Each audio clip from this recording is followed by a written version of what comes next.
देख रहे हैं यहाँ का माहौल थोड़ा बदला, क्योंकि नली गली सड़क बहुत बड़े मुद्दे होते थे राज्यसभा चुनाव विधानसभा चुनाव में, लेकिन इस बार ये मुद्दे नहीं है, बिल्कुल अलग मुद्दे छाए हुए हैं। महिला होने के नाते क्या चाहिए आपको? महिला होने के नाते हमको इसके, चलिए आप बताइए, बोलिए, पूछिए सवाल।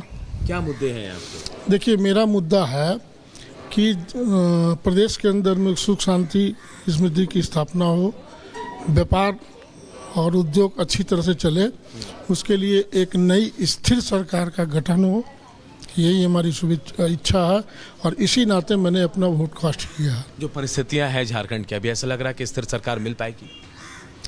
भाई, मेरा तो मानना निश्चित तौर पे जनता को चाहिए कि स्थिर सरकार दे, क्योंकि कंबाइंड सरकार के अंदर में लूट खसोट की प्रवृत्ति ज़्यादा बढ़ती है, इसलिए स्थिर सरकार को वोट देने से राज्य की जनता को एक खुशहाल प्रशासन मिलेगा। आप दोनों तो आगे वोट कास्ट कर रहे हैं, जो लोग घर पर बैठे हैं बिल्कुल आएंगे, उनको भी कहेंगे कि इसी मुद्दे के ऊपर में, क्योंकि पूरे घर का वोट एक जैसा होता है और हमारे घर में एक ही डिसीजन होता है और पूरा सब लोग मिल करके चर्चा करके डिसीजन लेते हैं और सबका यही है कि हमें सुख शांति के साथ में रहने का अवसर मिले और हमारी जो मूलभूत सुविधाएं हैं उनका अच्छे से उनका कार्यान्वित हो, ताकि हमें कोई तरह की दिक्कत नहीं हो आने वाले। तो देखिए, ये तमाम लोग हैं जो वोट कास्ट करके बाहर निकल रहे हैं। मुद्दे सबके अलग अलग जरूर हैं, लेकिन विकास सबसे बड़ा मुद्दा बनता हुआ जा रहा है यहाँ पर। हालांकि भीड़ बहुत ज्यादा यहाँ पर नहीं है। आप भी लोग मौजूद थे, उनसे भी आपने बातचीत की, जाना कि किस मुद्दे के तहत वो आज अपना मताधिकार का प्रयोग इस लोकतंत्र के महापर्व में करने वाले हैं। लेकिन अनूप, अगर आपको मेरी आवाज मिल रही है, व्यवस्थाओं का मैं चाहूंगी कि आप तस्वीर दिखाएं कि किस तरीके से वहां पर व्यवस्था की गई है। रह गए थे मुद्दे, आप कह रहे विकास के अलावा और कुछ? विकास नया मुद्दा आपने देखा यहाँ, बांग्लादेशी, रोहिंग्या, ये तमाम चीजें। बांग्लादेशी जो रोहिंग्या लोग घुस रहे हैं और जो कर रहे हैं लव जिहाद, जमीन जिहाद, ये सब को रोकने के लिए हम नए सरकार की वो कर रहे हैं हम लोग। आइए, आप लोग भी शायद बोलना चाह रही है। नहीं, अब बताइए। देखिए, सबको तो मिल रहा है, लेकिन सरकारी आदमी को कुछ उसकी लाभ मिल रही है, नहीं मिल रही है। खाली तो जो मतलब जिसके पास राशन कार्ड है, ये कार्ड है, तो उनको लाभ मिली। मैं तो सरकारी जॉब होल्डर हूँ, तो मुझे क्या आपके दर्द से मैं समझ गया कि सरकारी जॉब होल्डर है। क्योंकि देखिए, बोलना तो चाहिए, देश की विकास होना चाहिए, लेकिन देश की विकास कहाँ हो रही है? बेरोजगारी तो यहाँ तो दिन पर दिन बढ़ते जा रही है। तो इसी कारण क्या होता है कि चोरी चमारी से बढ़ते जा रहा है।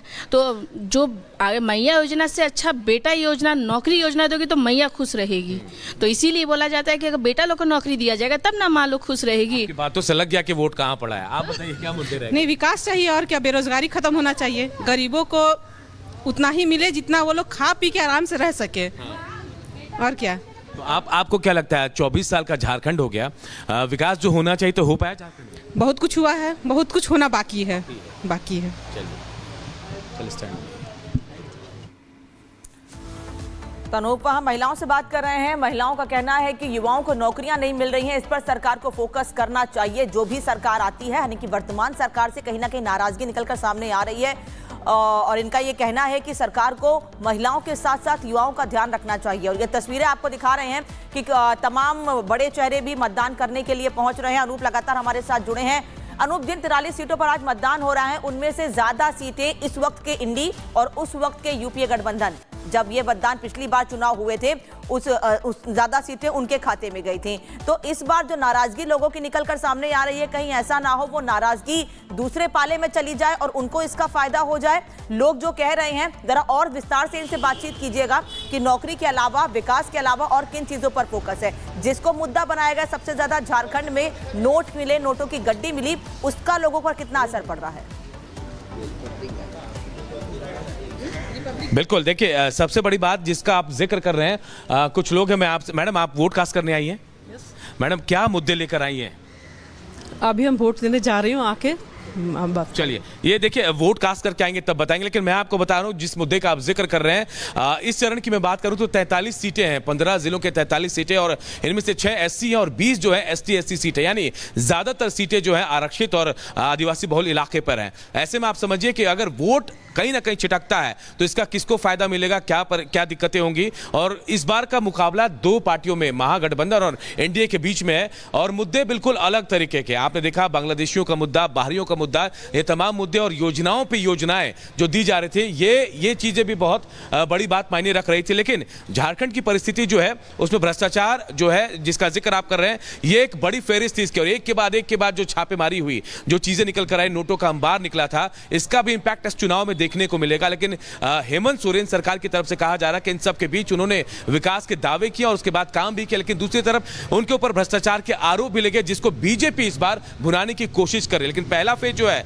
43 सीटें जिनका हम जिक्र कर रहे हैं, 43 सीटों में 683 उम्मीदवार हैं, और सबसे बड़ी बात हेमंत सोरेन का जिक्र तो आपने किया, चंपाई सोरेन का पाला बदलना और उनका प्रभाव भी देखा जाता है कि काफी ज्यादा सीटों पर रहता है, क्या इसका फायदा बीजेपी को मिल पाएगा?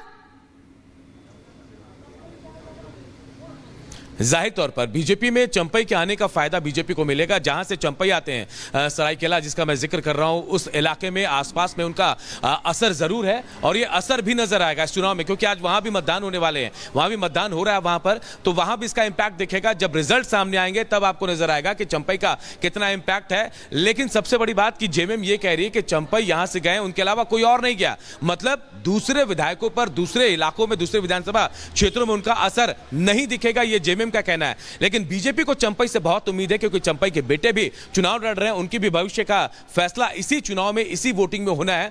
ऐसे में आपको साफ कर दूं कि चंपई का अगर रिजल्ट वहां बहुत बेहतर आता है, आसपास के इलाकों में प्रभाव पड़ता है, तो बीजेपी के लिए कहीं ना कहीं ये बड़ी जीत साबित हो सकती है।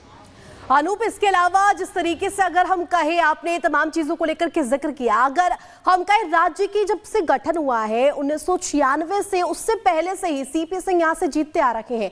सियासत की अगर बात करें तो 2000 के बाद से जिस तरीके से समीकरण रहे हैं इस वक्त इस चुनाव में, और पहला फेज क्योंकि है, आप जरा समझाइएगा कि यहां पर जो मुकाबला है महुआ माझी वर्सेस सीपी सिंह, ये टक्कर कैसी है, ये महादंगल कैसा है?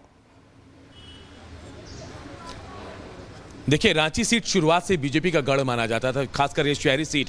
लेकिन पिछले चुनाव में जो परिस्थितियां बदली थी, महुआ माझी चुनाव आयोग, माफ कीजिएगा, महिला आयोग के अध्यक्ष थी, उसके बाद जेएमएम ने उनको रांची सीट से उतारा था, और इससे पहले जेएमएम का कोई बड़ा गढ़ या बड़ा नेता यहां नहीं था। लेकिन हाँ, महुआ माझी की पिछली बार की फाइट बहुत जबरदस्त थी, और 5000 वोटों से, मात्र 5000 वोटों से शिकस्त मिली थी, और वो कह रही थी कि अगली बार मैं जीत कर दिखाऊंगी। राज्यसभा सांसद बनी महुआ माझी, उसके बाद दोबारा चुनावी मैदान में सीपी सिंह 7 बार के सिटिंग विधायक हैं, मंत्री रहे हैं, विधानसभा अध्यक्ष रहे हैं, कद्दावर बीजेपी के नेता हैं, और रांची के गली गली के लोग उनको पहचानते हुए। तो सबसे बड़ी बात यही है, मुकाबला बेहद दिलचस्प है।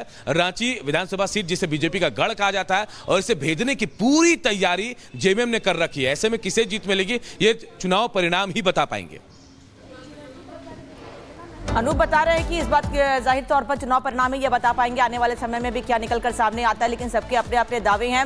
लेकिन इस बीच अनूप, एक चीज और देखी गई है कि हम हर बार देखते हैं कि जो नेता है लोगों से अपील करते हैं कि भाई घरों से ज्यादा निकलिए और मतदान कीजिए। इस बार कुछ ऐसे प्रत्याशी हैं जो लोगों से डोर टू डोर कैंपेन के दौरान मिलते हैं और ये भी कहते हैं कि मतदान भी कीजिए, और आने वाले समय में, मतलब जो डोर टू डोर कैंपेन का वक्त होता है उसमें लोगों ने सीधे सीधे कहा कि हम आने वाले समय में अगर हमारी सरकार बनती है तो आपके लिए क्या करेंगे।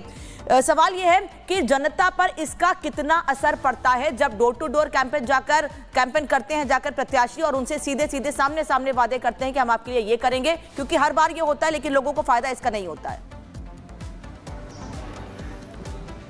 देखिए रामिका, सबसे बड़ी बात आपको बता दूं, वोटर्स बहुत चालाक हैं, बहुत समझदार हैं, और आपको मैं बताऊं कि मेरे आसपास के भी जो लोग जिनसे मैं बात कर रहा था, वो साफ तौर पर कह रहे थे कि हमसे मिलने तो सारे प्रत्याशी आते हैं, हम सबको कहते हैं कि आपको साथ दे रहे हैं, आपके साथ खड़े हैं, लेकिन वोटर्स इतना चालाक, इतना समझदार हो गया है कि जिसे दिल में बसाकर वो रखता है उसे वो वोट कास्ट करते हैं। देखिए तमाम लोग अभी आ रहे हैं। मैडम, 1 मिनट आएंगे, वोट कास्ट करने आएंगे आप लोग, किन मुद्दों के साथ? कुछ तो मुद्दे होंगे, सोच कर आई होंगी। बताओ, बेरोजगारी है, समस्या है, आ रही समय बिल्कुल अनु, बहुत तमाम सारे लोगों से आप यहाँ पर प्रॉब्लम है, बातचीत कर रहे हैं और अपने अपने मुद्दों के आधार पर लोग अपना वोट कास्ट करते हुए नजर आ रहे हैं। इसके अलावा झारखंड में आज जिस तरीके से प्रथम चरण का चुनाव यहाँ पर हो रहा है, मतदान की प्रक्रिया जारी है, आगे भी इस पर आपको अपडेट देते रहेंगे। लेकिन फिलहाल एक बड़ी खबर आपको महाराष्ट्र विधानसभा चुनाव से बता देते हैं, क्योंकि यहाँ पर बैग चेकिंग का मुद्दा भी हावी होता जा रहा है और जिस पर बीजेपी ने अब उद्धव ठाकरे पर आरोप लगाया है। चेकिंग मामले पर भारतीय जनता पार्टी ने उद्धव ठाकरे पर आरोप लगाया है, बड़ा आरोप लगाया है, कहा है सामान्य नियमों पर भी सियासत कर रहे हैं उद्धव। बीजेपी के नेताओं की कई बार चेकिंग हुई है। फडणवीस की चेकिंग का वीडियो जारी किया गया है, क्योंकि जिस तरीके से देवेंद्र फडणवीस के बैग की चेकिंग नहीं होती है या बीजेपी नेताओं के बैग की चेकिंग नहीं होती है, उद्धव ठाकरे